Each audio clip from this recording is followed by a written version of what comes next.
Y esta es la primera pregunta relacionada con la inflación, con la emisión y también con los precios relativos que le vamos a realizar a nuestro primer invitado vía Zoom, que es Jorge Ingáramo. Jorge, ¿cómo te va?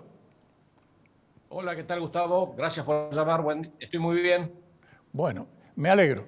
Y bien, yo dejo planteada mi posición en torno a estas declaraciones de Santiago Cafiero que realmente me provocaron asombro. Bueno, lo que hemos tenido desde octubre es una formidable suba de los precios de los alimentos, producida por la mejora de los términos de intercambio, que tanto bien le hizo al país por el ingreso de divisas y por la mejora en el ingreso de los sectores agropecuarios y agroindustriales, que son dinámicos y que son los que le están dando un gran impulso a la economía privada, digamos. Así que yo creo que evidentemente la suba del precio de los alimentos ha desbordado completamente las previsiones y a eso se le agregan las continuas peleas internas del gobierno que evidentemente han exacerbado la tasa de inflación por la incertidumbre que generan. Pero obviamente las declaraciones de Cafiero son impresentables, pero yo creo que el gobierno digamos, si este gobierno fuera juzgado por hablar, yo creo que todavía sería peor de si fuera juzgado por lo que hace, ¿no? O sea, hacen mal y hablan peor. Se hablan encima, como dicen por ahí. Así que yo creo que no vale la pena perder tiempo con eso. Pero lo importante es lo que está haciendo el gobierno, porque ahí hay muchas interpretaciones y a mí me gustaría ser muy preciso con eso. A Es ver, cierto de contame. que Sí. es cierto de que la inflación del 29 de Guzmán se fue Pero también es cierto de que él ha hecho un ajuste fiscal muchísimo mayor al que había escrito en el presupuesto. En el presupuesto él puso que iba a tener un déficit operativo del 3,5 del PBI y por lo que sabemos de la Oficina del Presupuesto del Congreso que dirige mi amigo y respetado Marcos Macón, el déficit operativo de los primeros 5 meses es el 0,86 del PBI, que si uno le suma el déficit financiero no llega a 3 puntos del PBI, o sea que desde el punto de vista fiscal estuvieron haciendo ajustes. Que eso no se haya visto en el cambio de expectativas o en la baja de la tasa de inflación, evidentemente es cierto. ¿Por qué? Porque las continuas peleas, por eso de matar al ministro en el momento en que está negociando la deuda, por ejemplo, Sí. esas cosas que son impresentables, esas cosas no se deben hacer nunca, nunca. Si usted manda a un ministro a Washington a hablar con el fondo o a Europa a hablar con el Papa y a Georgieva, no puede estar petardeándolo desde acá con declaraciones que no tienen ningún sentido. Y después de decir, bueno, por otro lado, el presidente de la Cámara de Diputados va a hablar con el hombre de Biden, como diciendo, bueno, no, pero somos buenitos, no le hemos pagado el Club de París, pero vieron que no pasó nada, fíjense que no pasó nada. O sea, yo creo que lo que hay es un despelote comunicacional de una coalición que no es una coalición, sino que es un emparchado. Dicen que hay una mesa que se reúne los lunes, no sé a qué hora del día se reúnen los lunes, pero los resultados que salen de esa mesa que se reúne los lunes son una cosa muy difícil de entender. Por eso yo, lisa y llanamente, me guío por los números. Porque lo que dicen, la verdad, me importa un corno. Lo que yo me guío es por los números. Por los números hay un ajuste fiscal y un ajuste monetario. Las dos cosas las están haciendo. Y la consecuencia que hay es que el mercado, pese a todo lo que se ha dicho de Guzmán y de que está pintado, y todo eso, el mercado dice no, el plan de Kicillof, anunciado por la vicepresidenta en el Estadio de La Plata el 11 de diciembre, en realidad no se está haciendo. No se está haciendo. Y la parte de ese plan que sí se está haciendo, que es la inversión pública y el atraso tarifario, está cubierto básicamente por el aumento de la recaudación de retenciones. Con lo cual, el punto de vista fiscal no afecta en el corto plazo y no va a producir ningún escándalo. Simplemente que, obviamente, Guzmán nos prometió que los subsidios iban a ser 1,7 del PBI y la realidad es que son 2,48 del PBI. Entonces, o sea, están haciendo parte del plan de Cristina y Kicillof, pero en realidad, la realidad concreta es que con el aumento en las declaraciones de exportaciones que está haciendo que estuvieron haciendo Ciarasec, el aumento de los precios de las commodities, con el aumento de la recaudación, ellos están consiguiendo que esas dos barbaridades, que son congelar tarifas y dejar todo para después, para ver qué pasa después del famoso 15 de noviembre, eso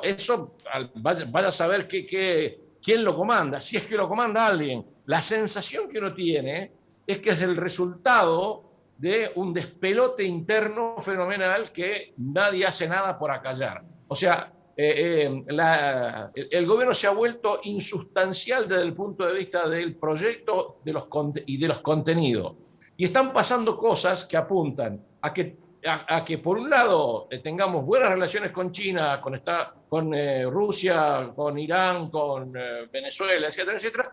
Y por otro lado, Massa está en Estados Unidos hablando con José González, que es el hombre que vino a comer la entrañita, que le parece que le salió bien a Massa porque lo recibió en Estados Unidos y le abrió todas las puertas para que le hable con los senadores, diputados y representantes y expresidente de Argentina. Entonces, ¿quién entiende eso? Y bueno, es muy difícil de entender.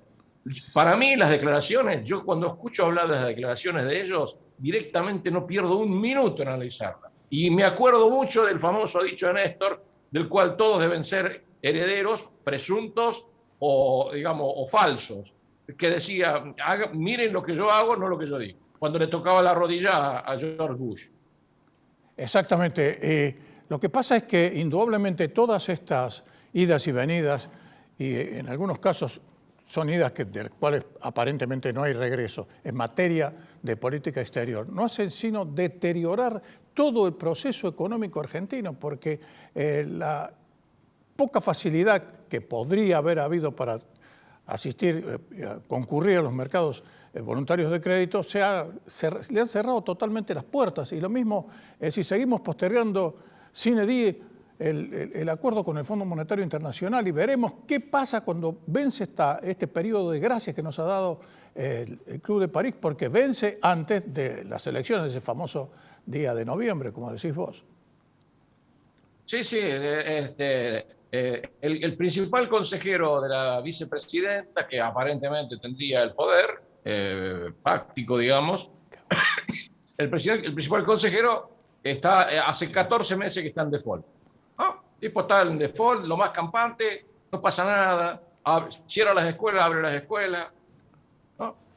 O sea, que hay que querer reventar eso, porque, digamos, no, bueno, ahora le han dado la orden a Guzmán de que no pague.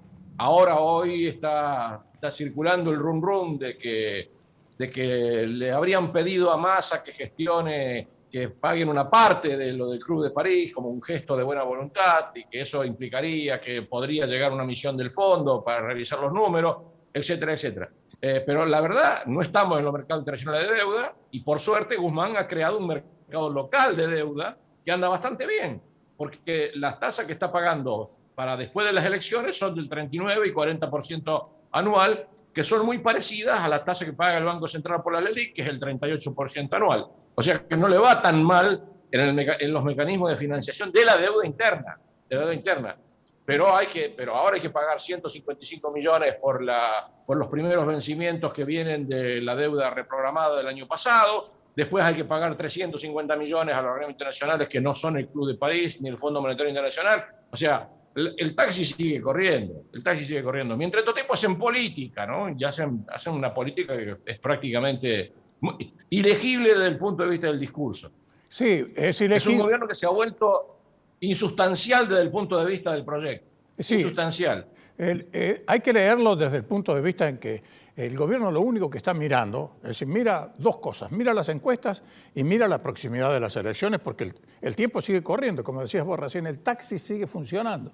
Y en consecuencia estas declaraciones que ha tenido Santiago Cafiero, hay que colocarlas dentro de ese ámbito. ¿Por qué? Porque ellos saben que cuando habían fijado un tope para las paritarias que estaba cercano, no querían que fuera mayor al 29%, ahora viene a decir de que el gobierno lo que quiere es que haya así una mayor predisposición al diálogo, que las paritarias y los empresarios, es decir, los sindicatos y los empresarios se pongan de acuerdo para que llegue un aumento, porque tienen otro piso, que es el 40% que le concedieron nada más y nada menos que al personal legislativo, incluidos senadores y diputados. Es decir, allí es como si quisieran abrir un poco el juego, ¿no es cierto? Y mientras tanto insisten con el tema de que están vacunando, ¿no?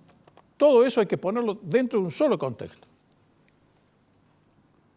Bueno, es cierto, son las internas del gobierno.